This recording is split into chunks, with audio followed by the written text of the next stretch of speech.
Ketika sebelum ada pergantian presiden, itu kan polisi sangat luar biasa nih. Represif ya.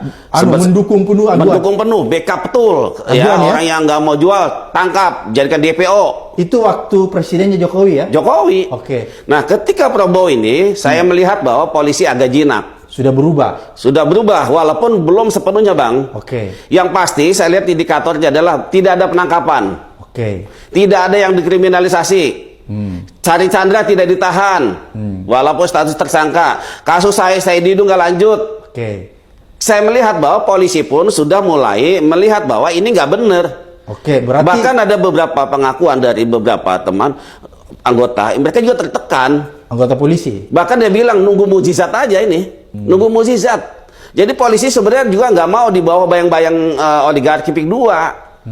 Tapi karena ini sudah terkuat, sudah tersentral, sehingga mau tidak mau dia akan lakukan, misalnya nangkap orang, dicari-cari kesalahannya soal pemalsuan surat dan segala macam. Ada orang yang usia 70 tahun dijemput paksa, ya kan, dijadikan buron, disebarkan foto-foto buron di mana-mana. Ini kan sudah keterlaluan. Pelanggaran HAM. Pelanggaran HAM buat saya. Oke, berarti di zaman Jokowi, ketika PSN PIK 2 ini melaksanakan proyeknya, banyak orang ditangkap ya, polisi digunakan untuk menangkap warga ya? Banyak sekali, Bang. Tapi, bahkan sebelum jadi PSN dulu, itu banyak yang teman-teman saya, aktivis, ormas, misalnya masyarakat yang harus bolak-balik Polda. Kan saya sudah sampaikan di beberapa kesempatan. Oke. Dan melibatkan ormas, melibatkan preman-preman, sawah-sawah main dipatok-patok, ditancapkan pelang-pelang. Bahwa ini tanahnya milik PT Kukuh lah, apa segala macam. Ketika masyarakat cabut itu pelangnya, dikasuskan di polisian. Ini kan zolim buat saya. Oke, menurut Mas Gubron, apa sih yang menyebabkan sampai polisi ini takut sama aguan?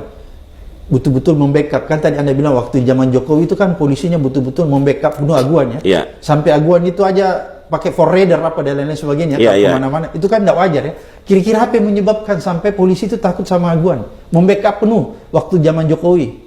Kalau saya sih ada dua kemungkinan ya, Bang. Oke. Bisa jadi memang ini sudah atasan, udah lingkaran. Karena kan aguan ini kan sudah masuk lingkaran istana, lingkaran Mabes Polri ya. Kalau saya lihat, maka ini kan mau tidak mau yang di bawah harus melaksanakan perintah-perintah instruksi. Sampai pakai forerunner apa ya? Ya itu kan fakta ya. Pelanggaran, yang kedua bahwa kelihatannya juga jadi ajang untuk bisa naik jabatan. Oke, jadi siapa yang dekat gitu ya? Siapa dia bisa beresin kasus ini, dia dapat kesempatan untuk naik jabatan, dan itu ada. Oh, itu yang terjadi di PSN. Itu terjadi. Jadi siapa yang bisa membereskan kasusnya aguan, pangkatnya naik ya? Pangkatnya naik, dapat fasilitas, kemudian dia bisa gratis makan minum di PIK 2. Itu kan fakta, Bang. Ya, nggak bisa dibantah ya? Nggak bisa dibantah. Oke, menarik nih, Bung Gufron. Tadi kan Bung Gufron bilang setelah adanya ini masyarakat mulai berani nih, setelah PSN PIK 2 ini mulai dihentikan, ya, dihentikan statusnya, maka rakyat di Banten sudah mulai bersuara, sudah mulai keluar. Bisa nggak Bung Gufron ceritakan salah satunya yang indikatornya bahwa rakyat sudah mulai keluar? Ada nggak yang sudah mulai berani datang ke LBH Muhammadiyah melaporkan lagi selain yang sudah ada? Ya, kemarin kan sudah ada misalnya Cari Chandra, sudah berani. Kan sudah oke. Ini yang terbaru ya. Pada saat saya ke Jogja, ya. Waktu jumpa pers kemarin. Iya, waktu jumpa pers itu, di saat yang sama, tim kita menemui seseorang. Dia telah resmi menunjuk kami sebagai kuasa hukum. LBH Muhammadiyah. Ya, namanya kalau tidak salah Haji Fuad. Warga Kronjo, usianya sudah renta, usia 70 tahun.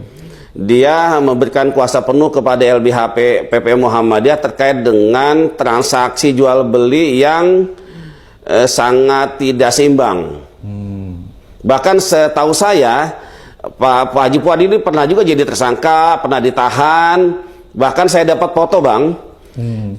Karena mungkin terlalu banyak tekanan ya untuk supaya Pak Haji Fuad melepaskan tanahnya yang sekian hektar itu. Akhirnya terpaksa tanda tangan di hadapan oknum polisi di kamar. Dalam keadaan, kalau saya lihat fotonya itu dalam keadaan dia pakai oksigen sama infus. Itu sedemikian parahnya, luar biasa ini oknum polisi. Dan nanti mungkin kita akan lakukan upaya-upaya hukum terhadap oknum polisi ini. harus dituntut ya, harus dia bertanggung jawab ya. Harus dibantu Dan dulu, berarti Haji Fuad ini dikriminalisasi juga ya? Ya mirip polanya, mirip dengan yang pernah ditahan ya? Pernah ditahan? Pernah ditahan juga di Polres Kota Tangerang. Bahkan sampai sakit pun didatangi oknum polisi. Iya, sakit dia dirawat, diawasi. Pakai oksigen masih. Iya, betul.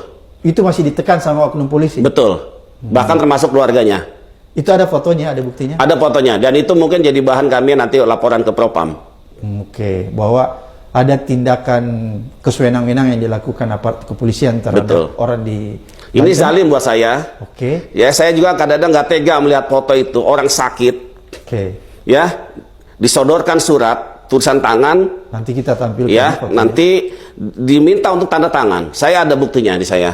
Oke, jadi berarti Haji Fuad dalam keadaan sakit, lagi pakai oksigen. Iya, infus. Diinfus.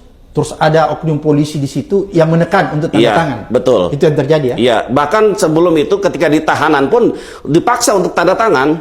Tapi Pak Haji Fuad tetap bergeming tidak mau jual. Cuma karena melihat keluarganya juga ditekan semuanya, akhirnya pasrah dan dibawa ke PIK 2 untuk tanda tangan. Tapi suratnya tidak ada suratnya. Tanda terima suratnya, perjanjian juga tidak ada. Di mana bentuk suratnya? Berarti luar biasa ya kezaliman ini ya, karena luar biasa, jadi sangat tidak masuk di akal.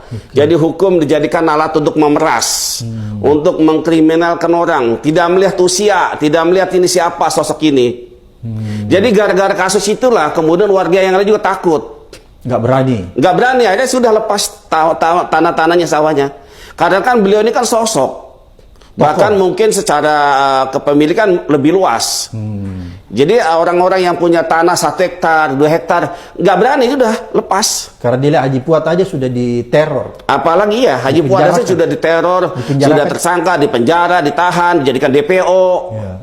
Dengan kasus pemalsuan surat. Ini kan modus-modus lama yang selalu mereka pakai. Jadi itu cara untuk meneror rakyat-rakyat lain ya? Betul, itu sangat efektif di bawah.